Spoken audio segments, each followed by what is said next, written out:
దేవుడితో ఉన్నప్పుడు అక్కడ అతని జీవితంలో క్రియ చేసిన శరీరం ఏమైనది? మహిమా శరీరం. హల్లెలూయా. మహిమతో కూడిన అనుభవము, మహిమతో కూడిన ఒక జీవితాన్ని దేవుడు ఏదైనా తోటలో దేవుడు ఆదాముకి అనుగ్రహించాడు.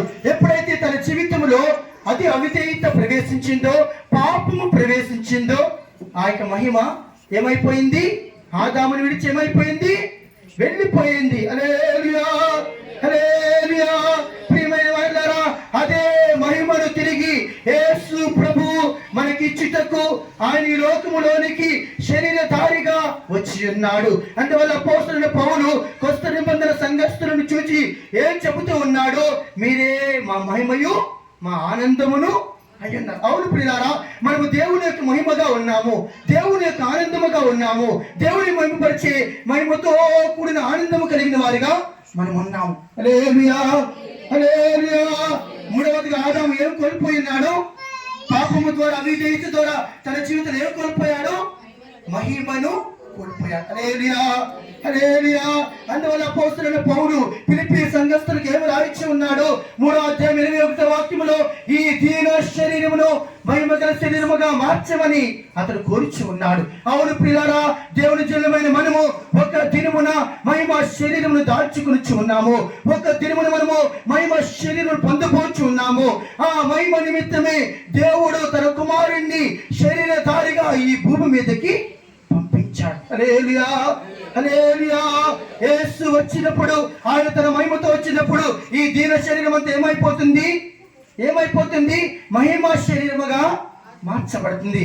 ఆదాము పాపము ద్వారా తన జీవితంలో ఏ శరీరమునైతే కోల్పోయాడో అదే మహిమ శరీరమును ప్రభువైన యేసుక్రీస్తు ద్వారా మనకి అనుగ్రహించి ఉన్నారు. హల్లెలూయా, హల్లెలూయా. మొదటిగా దేవునితో ఉన్న అన్యోన్యమైన సహవాసాన్ని నష్టపరుచుకున్నాడు. రెండవదిగా దేవుడు అతనికి ఇచ్చిన ఏలుబడిని నష్టపరుచుకున్నాడు. మూడవదిగా దేవుడికి అతనికి ఇచ్చిన మహిమను పోగొట్టుకున్నాడు. హల్లెలూయా, హల్లెలూయా, హల్లెలూయా. ఇవన్నీ కూడా ఏదేని తోటలో ఆదాము దేవునితో ఉన్నప్పుడు అనుగ్రహించిన ఆత్మ సంబంధమైన, పరలోక సంబంధమైన, నిత్యత్వముతో కూడిన ఆశీర్వాదములు. ఎప్పుడైతే పాపం ప్రవేశించిందో, అవిధేయత అతని జీవితంలో ప్రవేశించిందో, దేవునితో ఉండే సహవాసము దూరం అయిపోయింది. దేవుడు అతనికి ఇచ్చిన ఏలుబడి దూరం అయిపోయింది. దేవుడు అతనికి అనుగ్రహించిన మహిమ కూడా ఏమైపోయింది? హల్లెలూయా, హల్లెలూయా, హల్లెలూయా. కాబట్టి దేవుడు అతనికి ఇచ్చిన ప్రతి ఆశీర్వాదమును కూడా పాపము ద్వారా, అవిధేయత ద్వారా కోల్పోయాడు. అదే ఆశీర్వాదము తిరిగి మనకు అనుగ్రహించుటకు ప్రభువైన యేసుక్రీస్తు మనుష్య కుమారుని రూపంలో ఈ భూమి మీదకి ఆయన అనుగ్రహించాడు. అందువల్ల నశించిన దానిని వెతికి రక్షించుటకు మనుష్య కుమారుడు వచ్చిన. హల్లెలూయా. ఏమి నశించిపోయింది? దేవునితో ఉండే సహవాసం నష్టపోయింది. ఏమి కోల్పోయినామో? దేవునితో ఉండే ఏలుబడిని కోల్పోయాము. కోల్పోయినామో? దేవుడు మనకు అనుగ్రహించిన మహిమను కోల్పోయాము. తిరిగి మనకి ఇచ్చుటకే ప్రభువైన యేసుక్రీస్తు వారు ఈ లోకమునకు వచ్చారు. నాలుగవది మనం చూసినట్లయితే అమర్త్యత. ఏంటి? హల్లెలూయా. దీని గురించి మీరు చదువుకోవాలంటే 1 కొరింథీ 15వ అధ్యాయంలో చదవండి. హల్లెలూయా, హల్లెలూయా. అమర్త్యత. హల్లెలూయా, హల్లెలూయా. ఇది కూడా దేవుడు తనకు అనుగ్రహించిన ఒక అమర్త్యతను కూడా అతడు కోల్పోయాడు. హల్లెలూయా, హల్లెలూయా. దేవుని పరిశుద్ధమైన నామానికి స్తోత్రం. ఇది ఈ భూమి మీద ఈ శరీరాన్ని విడిచిపెట్టినప్పుడు దీనిని మనం పొందుకుంటూ ఉన్నాం. అందువల్లే మరణం యొక్క శ్రేష్టమైన అనుభవాన్ని గూర్చి అపోస్తలుడైన పౌలు కొరింథీ పత్రికలో రాయించి ఉన్నాడు. అందువల్ల మన జీవితంలో అమర్త్యత అనే దాన్ని తిరిగి మనం పొందుకునే నిమిత్తమై యేసు ప్రభు ఈ లోకానికి వచ్చాడు. అందువల్ల మన జీవితంలో నశించిపోయిన ప్రతి అనుభవాన్ని కూడా ప్రభువైన యేసుక్రీస్తు ద్వారా తండ్రి అయిన దేవుడు మనకి అనుగ్రహించి ఉన్నాడు. హల్లెలూయా, హల్లెలూయా. ఐదవదిగా మన జీవితంలో నీతిని ఏం కోల్పోయామో? హల్లెలూయా. మనకి ఆది పురుషుడైన ఆదాము తన జీవితంలో చూపించిన అవిధేయత ద్వారా ఏమి కోల్పోయాడు? నీతిని కోల్పోయాడు. అందువల్లే నీతి తన జీవితంలో ఎప్పుడైతే నీతిగా జీవించగలిగాడో అప్పుడు దేవునితో ఉండగలిగాడు. ఎప్పుడైతే తన జీవితంలో నీతిని కోల్పోయాడో మనిషి తన జీవితంలో స్వనీతిని ప్రదర్శించడానికి ప్రయాసపడుతూ ఉన్నాడు. హల్లెలూయా. అందువల్ల మనకి స్వనీతి అంతా దేవుని దృష్టిలో మురికి గుడ్డలని వాక్యము సెలవిస్తూ ఉన్నది. రక్షింపనేరకుండినట్లు యెహోవా హస్తము కృచి కాలేదు, విననేరకుండినట్లు ఆయన చెవులు మందము కాలేదు. మీ పాపములు మీకును దేవునికి అడ్డముగా. హల్లెలూయా, హల్లెలూయా, హల్లెలూయా. అందువల్ల నీతి అనే వస్త్రాన్ని మనం ఎప్పుడైతే తిరిగి ప్రభువైన యేసుక్రీస్తు ద్వారా పొందుకుంటామో నీతిమంతుడనే యేసుని మనము ప్రేమించగలుగుతాం. నీతిమంతుడనే యేసుతో పాటు ఒక మంచి జీవితాన్ని చేయగలుగుతాం. హల్లెలూయా, హల్లెలూయా.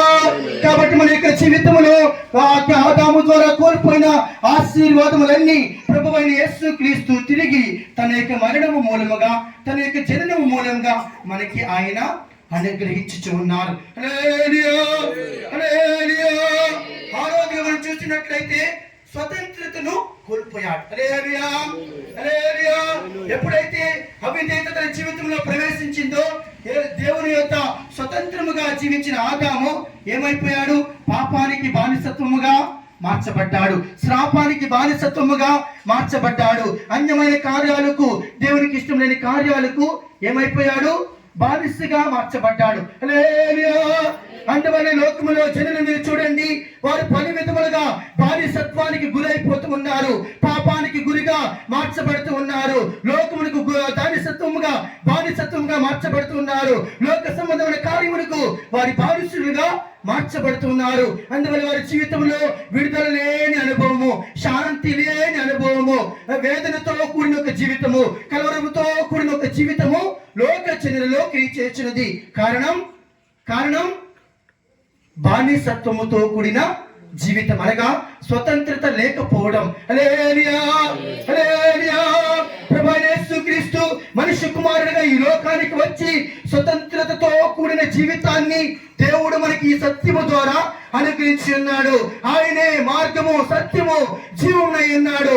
ఆ సత్యాన్ని మనం అంగీకరించినప్పుడు ఆ సత్యం మనం ఏం చేస్తూ ఉంది? స్వతంత్రులుగా మారుస్తూ ఉంది. హల్లెలూయా, హల్లెలూయా. అందువల్ల జనులు ప్రస్తుతము ఏమి చేయించి ఉన్నారు? గలతీయులకు రాసిన పత్రిక 1వ అధ్యాయము 4వ వాక్యములు మనం చదువుతూ ఉన్నప్పుడు ఆ వాక్యం చదవండి. గలతీ 1వ అధ్యాయం 4వ వాక్యం.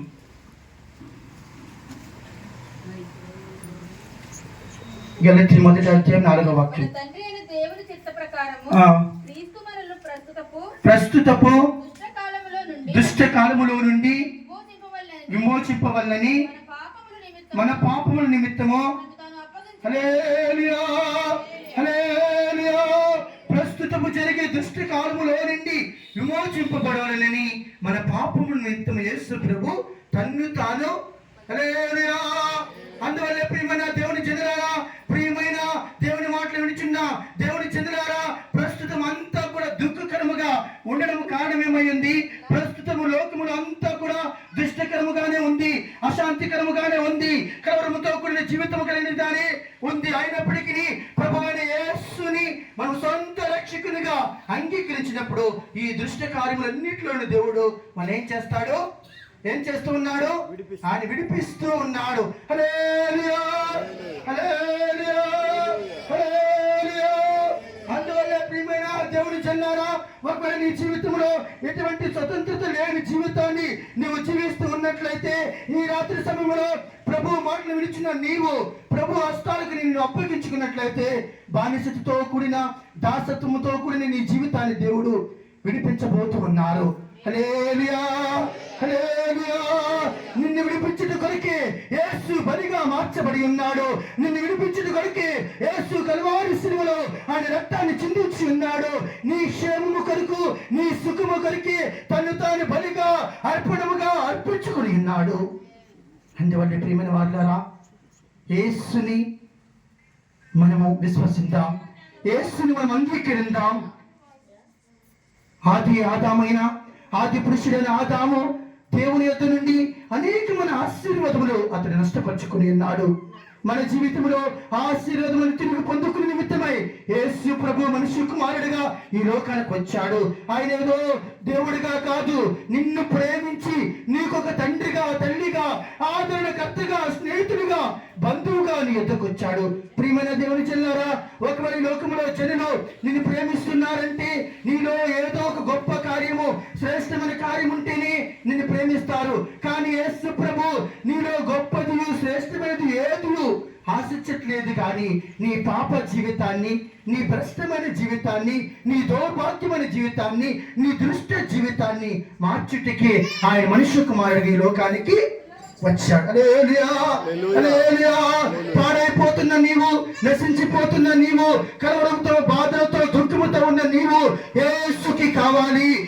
పరిమితుల బంధకములో ఉన్న నీవు యేసయ్యకు కావాలని తన్ను నీ కొరకు బలిగా, అర్పణముగా అర్పించుకున్నాడు. అందువల్ల మన యొక్క జీవితంలో యేసుని మనం అంగీకరించినప్పుడు మనకి స్వతంత్రతతో కూడిన జీవితాన్ని బానిసత్వముగా మార్చబడ్డాడు. స్వతంత్రత లేని ఒక జీవితం, బంధములతో, బందీగృహములతో కూడిన ఒక జీవితంలో అతను మునిగిపోయాడు.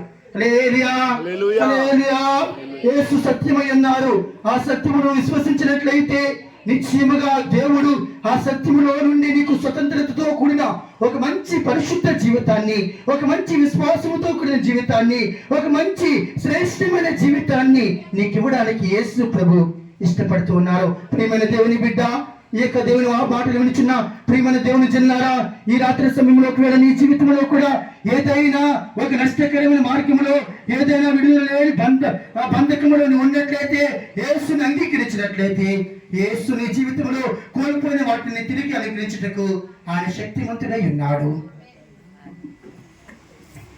హల్లెలూయా, హల్లెలూయా.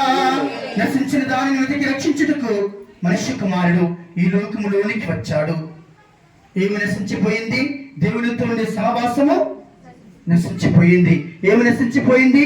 దేవుడు అనుగ్రహించిన ఏలుబడి ఏమి నశించిపోయింది? మూడవదిగా ఏమి నశించిపోయింది?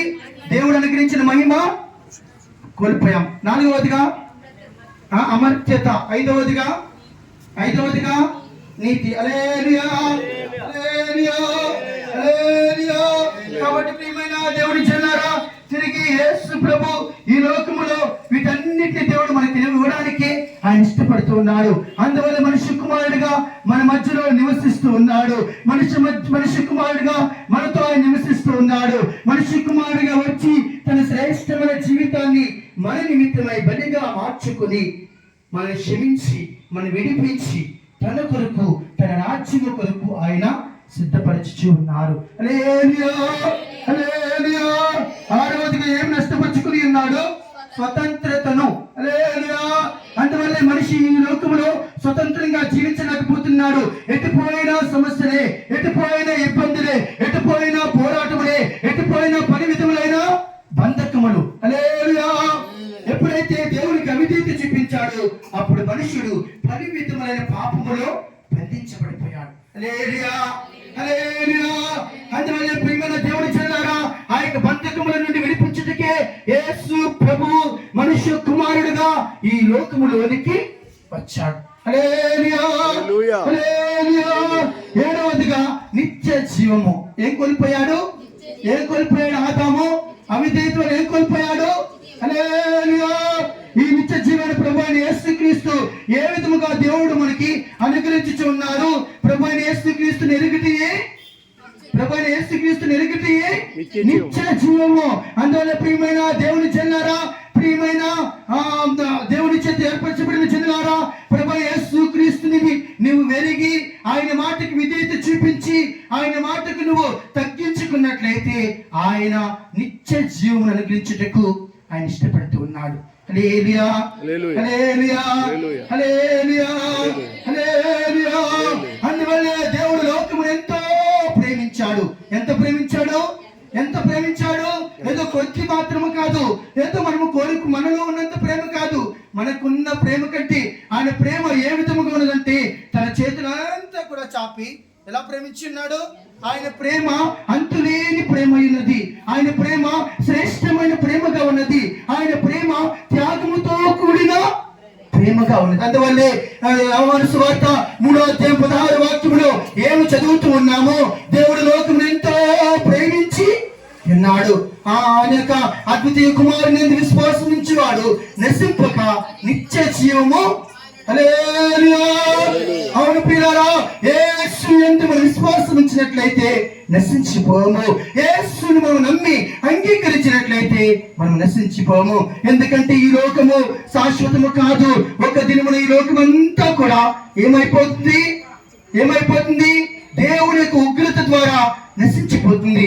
ఎవరైతే దేవుని యొక్క చిత్తం మధ్యలో ఉండి దేవుని విశ్వసిస్తారో, దేవుని నమ్ముతారో, దేవుని అంగీకరిస్తారో, దేవునితో అన్యోన్య సహవాసం కలిగి జీవిస్తారో వారికి మాత్రమే ఇక ఏలుబడితో కూడిన, మహిమతో కూడిన, అన్యోన్య సహవాసముతో కూడిన జీవితాన్ని, నిత్య జీవముతో కూడిన జీవితాన్ని ప్రభు వారికి అనుగ్రహిస్తూ ఉన్నారు. హల్లెలూయా, హల్లెలూయా. అందువల్ల మన లోకములో, మన జీవితంలో దేవుడు మనకిచ్చిన ఆయుష్ దినాల్లో సత్యాన్ని మనము గ్రహించాలి. ఎందుకంటే దేవుని వాక్యము సెలవిస్తుంది, మనుషులందరూ రక్షణ పొంది సత్యమును గూర్చిన అనుభవ జ్ఞానం గలవారై ఉండవలనని కోరిచి ఉన్నాను, ఇచ్చుచున్నానని చెప్పి వాక్యం సెలవిస్తుంది. అందువల్లే ఏ మనుషుడు నశించిపోవుట దేవుని యొక్క చిత్తము కాదు. ఏ మనిషి పాపములో నశించిపోవుట దేవుని చిత్తము కాదు. ఏ మనిషి దుష్ట లోకములో నశించిపోవుట దేవుని యొక్క చిత్తము కాదు. ఏ మనిషి బంధకములో నశించిపోవుట దేవుని యొక్క చిత్తము కాదు. ఎందుకంటే ఈ లోక మనుషులైతే మనం ఏ మార్గాల గుండా వెళ్ళినా వారు మనకు సహాయం చేయకుండా ఉండవచ్చు. కానీ మన యేసు, మన దేవుడు అటువంటి వాడు కాదు. పాపములో ఉన్న వారిని తిరిగి రక్షిస్తూ ఉన్నాడు, శాపములో ఉన్న వారిని తిరిగి విడిపిస్తూ ఉన్నాడు. అందువల్లే నశించిన దానిని వెతికి రక్షించుటకు మనుష్య కుమారుడు. హల్లెలూయా. కాబట్టి నశించినది మన జీవితంలో తిరిగి రక్షించబడాలంటే మనం ఏం చేయాలి? నశింపకుండునట్లు ఏం చేయాలి? యేసుని మనము అంగీకరించాలి, యేసుని మనము విశ్వసించాలి. ఎవరైతే ఈ యొక్క జీవితంలో దేవుడు అనుగ్రహించిన ఒకే ఒక జీవితంలో మనము దేవుని విశ్వసించి అంగీకరిస్తామో వారి జీవితంలో శ్రేష్టమైన నిత్య జీవము, అనగా నశింపలేని ఒక రాజ్యం. హల్లెలూయా, హల్లెలూయా. అంతమలేని ఒక రాజ్యం, ముగింపు లేని ఒక రాజ్యాన్ని దేవుడు మనకి అనుగ్రహిస్తూ ఉన్నాడు. అందువల్లే ఆదాము తన జీవితంలో కోల్పోయిన ఆశీర్వాదములన్నీ కూడా ప్రభువైన యేసుక్రీస్తు వారు తిరిగి తన మూలముగా మనకి అనుగ్రహించారు. కాబట్టి ఇటువంటి ఆశీర్వాదం పొందుకోవాలని వాంఛిస్తున్న ప్రియమైన దేవుని బిడ్డ, ప్రతి దినము కూడా నువ్వు దేవుని యందు విశ్వాసముతో, భయముతో, భక్తితో ప్రభువుని సేవించే వారిగా నువ్వు కనబడినట్లయితే ఆ ఆదాము కోల్పోయిన ఆశీర్వాదములు ప్రభువైన యేసుక్రీస్తు ద్వారా తిరిగి మనకి అనుగ్రహించి ఉన్నారు. హల్లెలూయా, హల్లెలూయా, హల్లెలూయా. అన్య సహవాసాన్ని కోల్పోయాడు, ఏలుబడిని కోల్పోయాడు, మహిమను కోల్పోయాడు, నీతిని కోల్పోయాడు, స్వతంత్రతను కోల్పోయాడు. హల్లెలూయా. నిత్య జీవాన్ని కోల్పోయాడు. తిరిగి వాటి అన్నిటినీ కూడా దేవుడు ప్రభువైన యేసుక్రీస్తు ద్వారా మనకి అనుగ్రహించాడు. హల్లెలూయా, హల్లెలూయా. ఇది మతము కాదు, దేవుని యొక్క రాజ్యంలో చేరడానికి మార్గమై ఉన్నది. ప్రభు మార్గములో మనం నడిచినట్లయితే, ప్రభు యొక్క అడుగు జాడలో మనం నడిచినట్లయితే, ఆయన యొక్క అడుగులో నడిచి నడిచి నడిచి ప్రభు యొక్క నిత్య జీవాన్ని పొందుకోవడానికి ప్రభు మనకి సహాయం చేయొచ్చు ఉన్నారు. కాబట్టి ప్రియమైన దేవుని బిడ్డ, ఒకవేళ నీ జీవితంలో ఎటువంటి మార్గము గుండా నువ్వు వెళుచున్నప్పటికీ ఈ రాత్రి సమయంలో ప్రభువైన యేసుక్రీస్తుని సొంత రక్షకుడిగా అంగీకరించినట్లయితే నీవు నశించిపోవు, నిత్య జీవాన్ని పొందుకుంటావు, నిత్య మహిమను పొందుకుంటావు, నిత్యములను ఏలుబడిని పొందుకుంటావు, నిత్యములను దేవుని నీతిని పొందుకుంటావు, స్వతంత్రతతో కూడిన ఒక జీవితాన్ని పొందుకుంటావు. హల్లెలూయా. అందుకొరకే మనల్ని పిలిచాడు, ఏర్పరచుకుని ఉన్నాడు. చూడండి ఎంత గొప్ప ప్రేమ. అందువల్లే తన స్వరూపమందు మనలను ఆయన హల్లెలూయా తన స్వరూపమందు ఎందుకు చేశాడు? హల్లెలూయా, హల్లెలూయా. చూడండి, ఎవరైనా పిల్లలకి జన్మించిన తర్వాత వారి స్వరూపంలో వారి కొడుకు లేకపోతే ఏమంటారు? నువ్వు చెప్పలేదా? ఏమంటావు? చెప్పండి, ఏమంటావు? హల్లెలూయా, హల్లెలూయా, హల్లెలూయా.